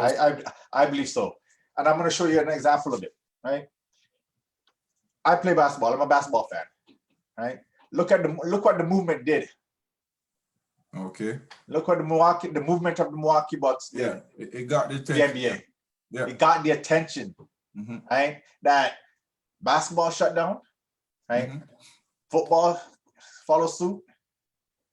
Baseball follows suit. Even hockey follows suit, even though they were late. Yeah. Right? But they still follow suit. Right? Why? Because that whole group kind of show that, wait a second, right? We have the power. And you see, if all those guys actually realize that they have that kind of power, things could change. Now you're talking something now. You see what you talked about earlier? Things could change. We don't have that power or that the funding. Now let me tell you something, man. When you have these organizations that we just talked about who are predominantly Black, with the exception of NHL, there's no reason why we can't start our own thing and have our own ownership. But we kind of are fearful. It's like a union or when someone wants to bring a union into a workplace. Okay. It's hush, right? And then the last minute, someone says, no, you know what? I don't want to lose my job, man. You know what I mean? So I find it's the same kind of concept when it comes to people trying to make that step, because fear is a hard thing of failure, right? You don't want to go out there and put in that work. But yeah, until we do stuff like that, but I do believe that movements can move the hands and can move the needle. So yeah, I agree with you also that movements can do that. It's what happens after. The key is once we've made our statement, what are we doing after to show that we have done something that made us progressive? Because to be honest with you, I get frustrated when I see we're still protesting. We're doing stuff Martin Luther King was doing. You would have thought that when Martin Luther King died and Malcolm died, that protesting now only illuminated our plight to the point where, okay, you can hear us now. We don't have to go through that. But it's just the other day. And my daughter pointed out something to me, Mitch. She says, a lot of these things that happen when you see historically documented, they're put in black and white, specifically to make you think that it happened so many years ago. Yep. Because some of the injustices, they were like just 20 years ago, 30 years ago. That's not a long time. You know what I mean? So we got to really give ourselves a head check and say, listen, It's not so long ago, and it should have been a long time ago that we're not going through the same. It's almost like we're using muskets, you know what I mean, to fight a war where they're using M16s. Yes, and put it this way, in reality, that's where we stand right now, right? In terms of what we're trying to get, the equality, the justice for our culture, right? Yeah. It's like we're fighting a war with I wouldn't even go further than that. We're fighting with bayonets while they have machine guns. Yeah, that's basically what I'm trying to say. We're in right? Yeah. And the unfortunate thing is, right, their machine gun is money. Yeah. Because when it comes to, I'm gonna back this particular party, right? This political party, I'm gonna back him because I could donate $5 million to his campaign. Yep. Right. If we get $5 million, we'd like to share it up within our community to try to build something. Got you. Look, I gotta hit you with another hard question, bro. You're in the tough form, man. So we're gonna talk. We're still on the race, so I got one more question. Tavis, you know that thing that they brought out, the Toronto Anti-Violence Intervention Strategy, otherwise known as carding. So why? No, first of all, what do you say about carding and those who support carding? In my opinion, yeah, carding was only done for the Black people. whoa. Right? Your opinions of Mitch Smith. All right. Yes, it was only done for the Black people. And the reason why I said this, right? Because an incident happened with me back when I was younger, right? Riding a bicycle home. I got stopped and they said I fit a description of a burglary. Yeah, we've been through it. On a bike. Where am I carrying this stuff? Yeah. And at that point, they would say, okay, fine, know what? Who are you? Right? And the thing is, because that fear that they want to put into us, it's like when they pull you over, when they come upon you and said, okay, well, who this? Our first initiative is to comply. Do what they ask for. Give them what they ask for, right? But as soon as you get in the system now, something happened down the street, right? Yeah. Oh, this person live in that area. That person live in that area. They are now easily to say, okay, fine, it was. And we've seen it all the time. They make up stories. That's right. Man, someone gave me a little heads up. The person I was trying to remember with the beret was Dudley Laws, man. Yes, Dudley Laws. Yes. Dudley Laws. Thank you so much. I have some comments from Facebook. I'm just gonna make Angie say those, and then we'll give you one more. Okay, so comment from Facebook is from the BML, so the Black Lives Matter movement. You have a variety of people selling gear to fund the organization. From that, now will we see more representation in politics? That's the question. Personally, I doubt it because everything will be pacified for a moment until the next event that causes outrage. Changing the laws will make a better impact. Yes. Hold on, Mitch. Good points there. Is it going to change? Sister Andrea Jenkins, thank you for that comment. You know, she said a lot there. You know, will it change? Read it again for me, please. It says from the Black Lives Matter movement, you have a variety of people selling gear to fund the organization. From that, now will we see more representation in politics? Okay. Personally, I doubt it because everything will be pacified for a moment until the next event that causes outrage. Thank you. Changing the laws will make a better impact. I agree with that, Andrea. Thank you, Sister Andrea, because that's why I was saying that governmentally is where I think it's gonna be. After we make our statement, we have to have our demands, but we have to have that leverage also that makes government say, whoa, I have to change or else I'm gonna lose these people, right? Now, what she said about pacifying, brother, I don't know if you were watching that Breonna Taylor story, man, but that one got me. 2 weeks when the family got paid $12 million, I believe, right? And I was like, okay. They got millions of dollars. Of course, that's not going to bring the daughter back. What's happened? I didn't care about the fact that they got the 12 million. It's a lot of money. But what are you doing about the police officers? So about 2 weeks after that announcement, we hear, oh, the police were charged, or one police was charged. But it wasn't even charged for the shooting of Breonna Taylor. It was charged for shooting in the other directions, not the bullets that entered her body, you know. The bullets that did not enter her body is what he was charged for. I was like, this is madness. So to what Sister Andrea said about pacifying, I believe that's exactly what they did. They pacified and said, you know what, let's shut them up, pay them off. And then pay them off, let's give them that's my opinion. Sorry, people. This is just my opinion. It doesn't mean say it's right, but I believe it's so. They paid them off and they said, okay, let's do a charge too, so we're meeting their needs. Because remember, what happened was a protest. So if you had the question, does movements work? Movements work, but it didn't work. It may not work to the efficiency that we needed to work. And that efficiency would have been that all three of those officers were charged, and for the shooting, at least into her body. Don't tell me you're gonna charge them for shooting in that. Come on, man. I would go further than that. I would go further than that, because there's something wrong with the system when the man that you're looking for, right, is in jail and you still break into somebody, you just kick down somebody's door, Right, and shoot somebody else because they're suspect. The man's in jail. You have him in custody. How you not know that? Right. Yeah. Right?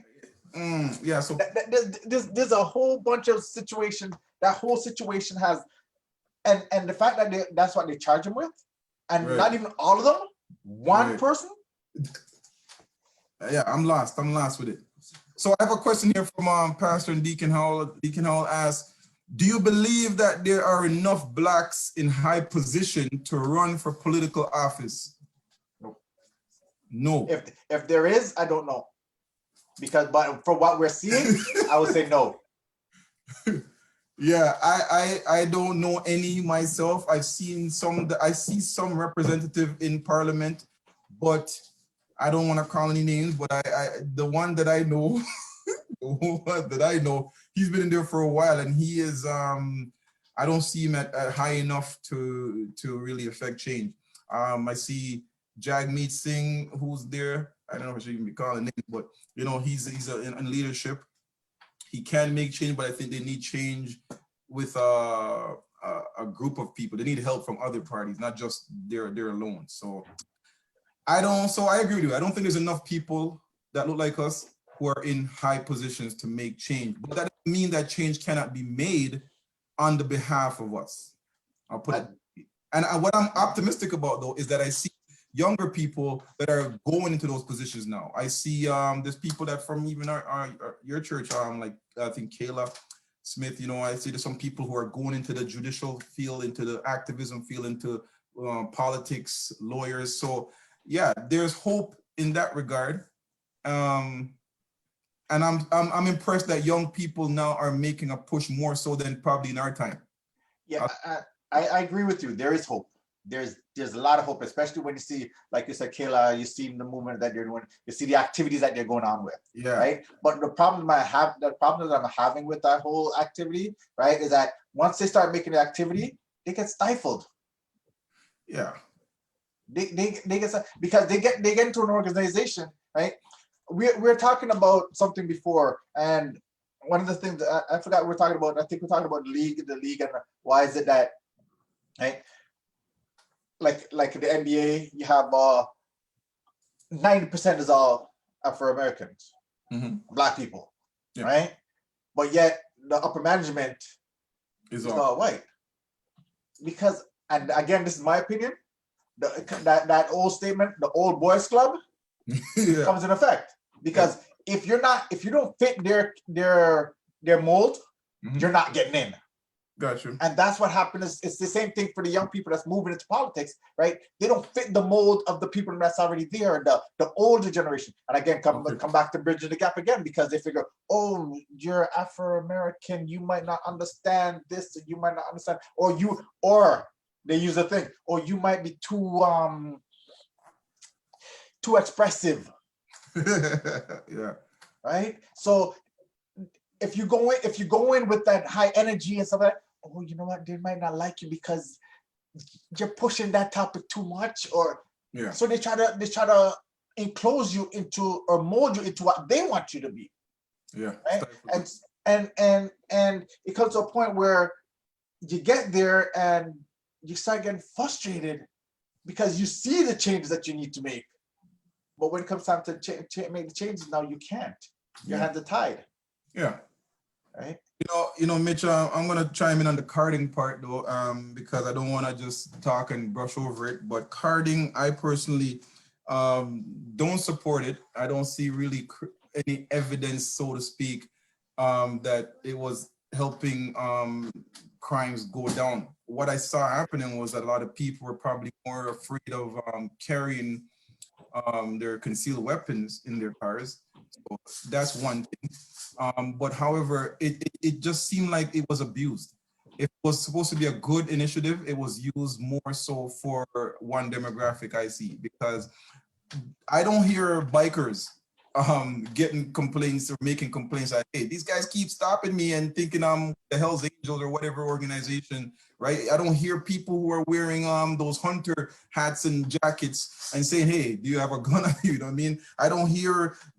You don't hear certain people who are wearing khaki pants or whatever that don't dress like us, and that's what I'm saying. And they're getting pulled over. It's always us. So I don't think carding was used efficiently enough, and that's why it was stopped. So yeah, to answer to your point, when it was there, the overall system probably they had a different intention for it, but when it comes down to execution, yes, they fall short on that. That's what happened there, was the execution. But I do support that if we were able to get the police officers back into community, understanding who they're dealing with, and say, hey, long time I haven't seen Ronnie, long time I haven't seen Jimmy, because some people come from that environment. Some people grew up in those bad neighborhoods and they can actually relate. And because they can relate, they can have a rapport where they can come and talk to you without, hey, what are you doing over there? It's like, hey, you might talk here for a second. You know what I mean? All right, buddy, I see you smoking a joint or whatever it is over here. Don't smoke here. You know what I mean? Rather than, hey, I can give you a charge for this. I've been through it myself. I can tell you countless stories, where I'm on my property. I had to put people in their place and they say, oh, you think you know the law? I said, I know the law. You cannot tell me. I said, this is my key to my apartment. You're trespassing on my property. You know what I'm saying? And because I talked to them like that, it just got hostile real fast. So I know how it is. But when you see the other demographics talking to police, literally pointing in their face, daring them, and they're running off with their police cars and kicking them, and they're like, okay, we'll just subdue you. And I'm like, why can't that happen for us? That's it. And that's where the problem lies, because a lot of people saying, okay, well, one race could get away with certain things and the other race can't. Yeah. Right? Why is that? Right? Mitch, I want to take the time to just thank you one more time for, man, it's been a while we're talking right now, so I'm going to try to wrap it up because I want you to get back to your family. But I just want to touch the institutions. I'm going to give you a 1-minute rant where you can rant about anything that we're talking about on this topic. Give your 1-minute rant on that. I see you wearing a hat there, I like it. I see you wearing a shirt there, I like it. Talk about it for a quick second. That and who you supporting. The hat and the shirt is from a company that me and my buddy started, Two Yachties Clothing. You can find us on Instagram at Two Yachties, hashtag Two Yachties Clothing on Instagram. The site's there, but we're working, as you said, we're working out the kinks and stuff like that. Right? It just me and my buddy, we've been entrepreneurs from back in high school. We created a couple things here, started doing the design, but we finally decided to say, you know what? Let's do what we want. Let's take it to the next level and kind of make something out of it. Right. And this was done like maybe 4 years ago, and then we were pitty-potting with it a little bit. Right. Okay. We started something and then we ease off. Right. And again, right, we're learning. Right. Good. We're learning. We're going through that whole process where we're learning how to do things. Right. And that's where we are right now. So we've got to the point right now where we're getting a little bit of traffic, we're a little bit of attention. So we're trying to promote it ourselves. We don't have any big money behind us doing anything. We're just doing everything ourselves.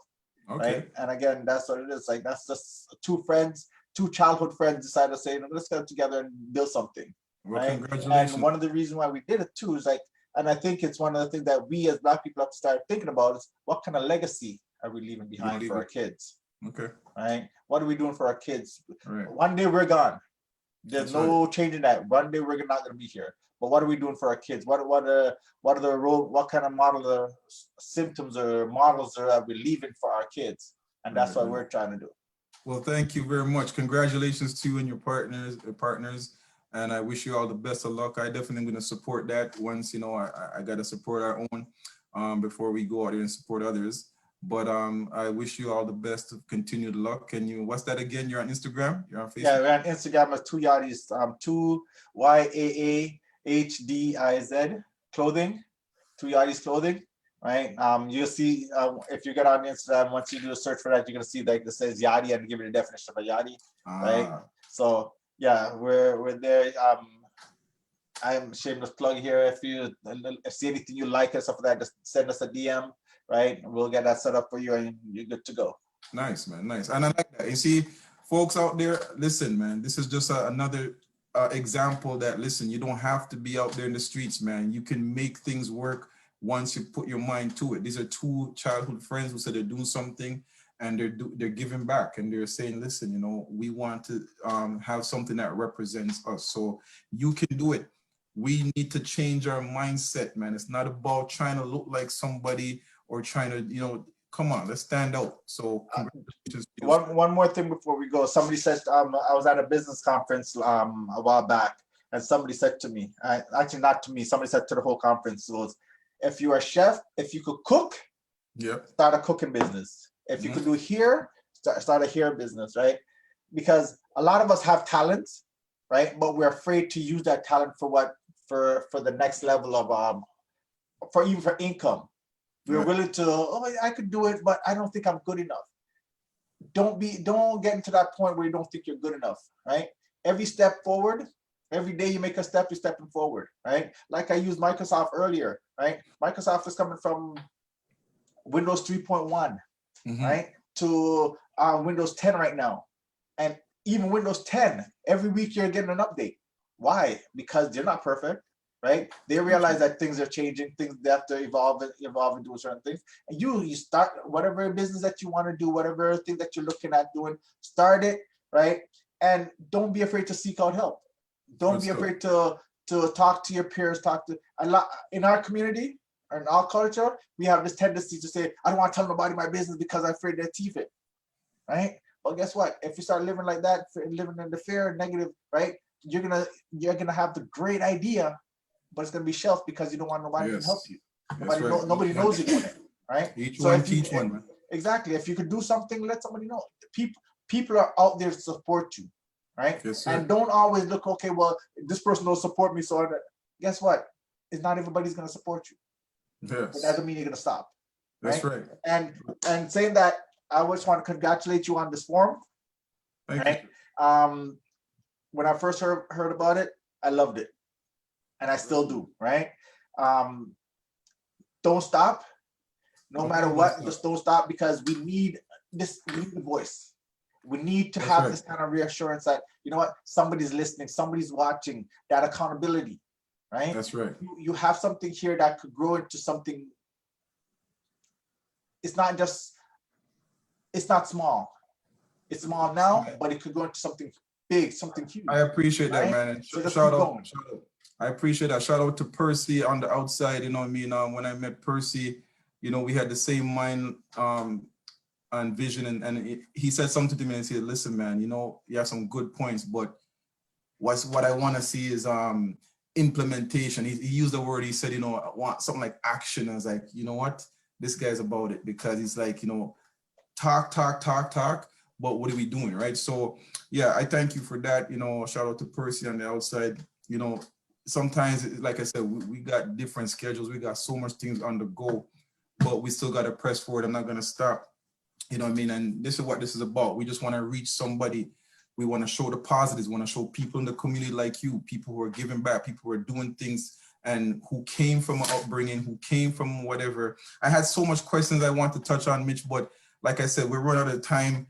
We'll have to just do this another time again where I can hit some of these questions, but I'm going to leave one. I'm going to ask one more question, then I'm going to give you your 1 minute rant, and then we'll close off. All right. Now, the question I have is, when it comes to the mind reformation, because we talk about reformation of police, judicial system, we see people coming in and out of the judicial system like bail is nothing. You know, it's just a revolving door. We see education, sometimes failing us, and we want to know where can we implement some things educationally. My question really is, what institution level do you think that the mind reformation starts? Is it in the family, governmental, education, or where? It starts in the family, right? But every aspect, family, school, government, they all have something to play with it. They all have something to offer it also. Right? Right now, the fact that a lot of kids are studying from home, right, is going to cause a little bit of a rift because they never used to have that. There's a time where you go to school for a few hours a day. The parents get that time to detox and stuff like that. Now they're in their face tons, and the parents are working from home, kids are home. So that's going to cause a little bit of rift. But it's something that has to start there. When we're, again, I can't tell you anything other than what I went through when I was a growing kid, right?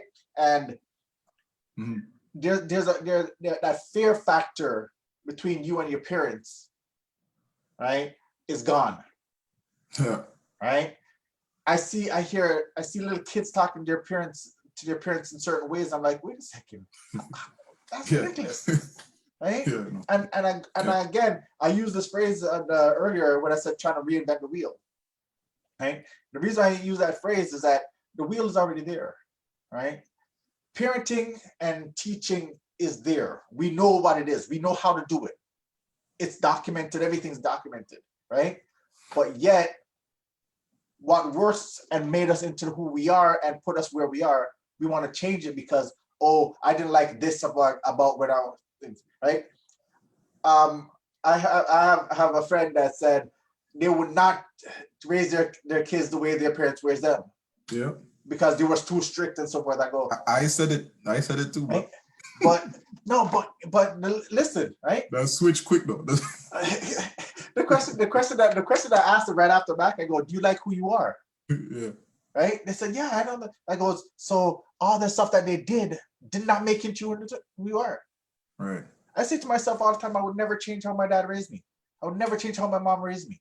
Why? Because I changed one thing, I might not be in the position that I'm in right now. Yes, sir. Right? So again, right? Come back to where Pastor Howell said, bridging the gap. Yeah. There's a gap there, right, that we're missing in terms of bringing the younger generation to understand the older generation, the older understands to understand the younger generation. Until we do that, we're gonna have this separation. Right. Because when we were young, there was no gap, right? I mean, there was a gap, but we didn't do it because we had to do what we were told. Yeah. Right. And I'm not saying, okay, well, it's put on strap because my dad never used to hit me. But when you look at me certain ways, I know it's like getting the strap around my back. Yeah. Right. When he says certain things, it's like I shared an example with you when I was living in a chalk farm. Right. My dad used to work 3 shifts. His workplace has 3 shifts: 11 to 7 in the morning, 7 to 3, right, and 3 to 11. Right. I did it too, bro. And when me and my sister we weren't in our teens yet, right? And he had to do that 3 to 11, right? So he goes, when you come home from school, in the house, right? All right, no problem. Got to school. All my friends are outside playing marbles, right? Me going outside, got playing marbles, come back with a bag of marbles. Winning those, come back. Dad, I win a lot of marbles. I go, when did you win this marbles? Yesterday I was outside. When I tell you were supposed to be in the house, the man took the whole bag of marbles and threw them out. Oh, yeah. Yeah. They throw them out, right? That's where I learned, okay, well, there's consequences to my action. That's right. He said, do this, and I do this. It doesn't go with him, right? And I wouldn't change that. Why? Because I learned respect, right? I learned that he says this, and a lot of times when we're young, we don't think our parents understand us. It's when we get older, we realize that, oh, that they were saying this for this reason, right? And that's kids, youth of today, we can't give up on them. No, sir. We just can't give up on them. No matter what, we just can't give up. We as older adults or in our middle-aged adults, we just got to keep teaching. Yes, sir. It's like the older generation used to sit us down and talk to us about when they were kids, what they used to do, and some of the opportunities that they have, some of the struggles that they went through. We got to teach the kids. We got to sit our kids down and do the same thing. Yes, right? sir. And one of the things that we have to stop doing is stop hiding things from our kids. Stop hiding our struggles. Okay. Right? Stop hiding our struggles. Let them know that, okay, well, you're going to struggle certain times. Good But points. Good you got to points. get out. All right, sir. Thank you. Well, I'd be remiss if I did not even mention the fact that we are believers and we do trust and believe in God and we serve God. So, you know, I just want to just say, may God continue to bless you. I just want to do a word of prayer. After that, I'm going to give you your 1-minute rant, just what you would speak into somebody's. If you met, you said you're not afraid to talk to someone. You see someone as a child out there doing, and you say, that's like my child. I want to just give you a 1-minute rant after I pray, just to say what you would say to them that would probably or would change their trajectory, change the direction they're going. You see them going down in a bad direction and you say, no, I got to talk to this person. He's got to change. She's got to change. That's your 1-minute rant. And then we'll just close and we'll dismiss. Thank you for your time tonight, Mitch Smith. And just agree with me right now. Father, I thank you tonight. Thank you, Lord, for this session that we're able to just converse and just talk about your business, Lord, and what is happening in our community and with the men that are dying. Father, I pray that you will continue to strengthen us, that we may have the mindset to just care and love one another, that we will be done with the hate and, Lord, inspired to love one another. Thank you for my brother. I pray that you will bless him and his family, keep them safe in this time of this pandemic. I pray that you will bless him. Let his cupboards always be filled, oh God.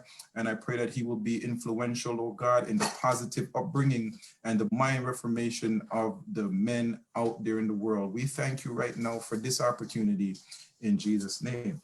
Amen. So now with that, you go ahead and give your 1-minute rant and then we'll close.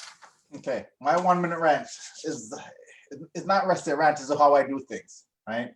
You say I'm walking down the street and I see somebody doing certain things like that, right? I don't go out to them and start tell them you're doing something wrong, you do something wrong. I like to ask questions.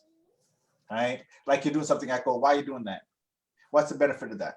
Right? Because when you ask the person a question and they give you the answers that themselves what they're looking for, it resonates back to them even more. Right? It's hard when as an adult, an older adult, a middle adult, whatever you want to classify me as, when you go to somebody and say, yo, you can't do that, man, that's not good for you, stuff like that, you look at it and say, why? Right? You ask them, okay, what are you doing? Well, I'm doing this. So why are you doing it? Because of this. Is that beneficial to you? What do you gain out of it? Right? You show them that these certain things that they're doing, if they ain't getting out of it, if it's not beneficial to them in a positive way, they don't need to do it. Right? And let them realize things for themselves. Right? And that's sort of like teaching them how to understand them, right? Instead of just forcing our beliefs on them, is trying to get them to understand that we understand them. Right? So it's all about understanding who you're dealing with. The other thing is too, right, that if you're dealing with somebody, right, and anybody that you're dealing with, you first have to understand that person. Yes. Understand who that person is, what they're all about. You can't just jump up and start dealing with people and you don't understand about who they are. All right, and that's just my words. Thank you, sir. Appreciate it so much. Not a problem. Again, thank you for having me. Yes, right? sir. It's been a pleasure. Anytime. All right. Right. I know I babble on a little bit, but thank you very much. No, man, we have to have the dialogue. I'm glad that you were able to spend some time with us tonight on the Tough Forum. Just want a big shout out to you and your wife and your children and family. And yes, big shout out to my wife who's on the sidelines here. You know, she doesn't want to be seen more time, but she's helping big time. Shout out to my daughter, my family, those who are supporting me, and those who are chiming in and who gave comments tonight. And, you know, just continue to drop those comments. Give me suggestions. Give me some feedback. You know, I'm on Facebook. I'm on Instagram. You can go on my website, check out some episodes there. I do my podcast on Tuesdays at usually at 7 p.m. where I have different guests. And that's www.toughforum.com. Yeah, I'm still working on it. So don't bash me when you go on there. Just go there for the content. But with that being said, this has been Tough Forum. I'm with Mitch Smith, and you all have a good night. Greetings and salutations until we see each other again. So because I didn't see you last month, I have a bonus one coming up. Probably the 23rd. We're going to speak with another friend of mine. We're gonna try and push out 2 this month, but on going forward, we'd like to do at least one webinar episode on a Friday, and I want to entitle it the F.B.O.M.B Friday. And it's not the F-bomb you're thinking about, it's the finally in the bomb, bringing our men back. Okay, I'm gonna get those put up on some shirts and stuff, but we finally want to bring our men back from where, you may ask, back from mediocrity, back from being just the same old, but back from being we want men to get to the roles of being leaders, true leaders, and not just saying, I'm a leader, and not leading youth astray, leading them to work, to find hard, to deal with adversity in a positive way, to articulate themselves without resorting to violence and the things that we're seeing plaguing us in our cities. We want to win back our communities. I know somebody out there wants to win back our communities. So listen, it's time to make a change. You've been in the tough form tonight. Thank you for Thank you, brother. Have a good night. God bless everybody. God bless you. All right. Music.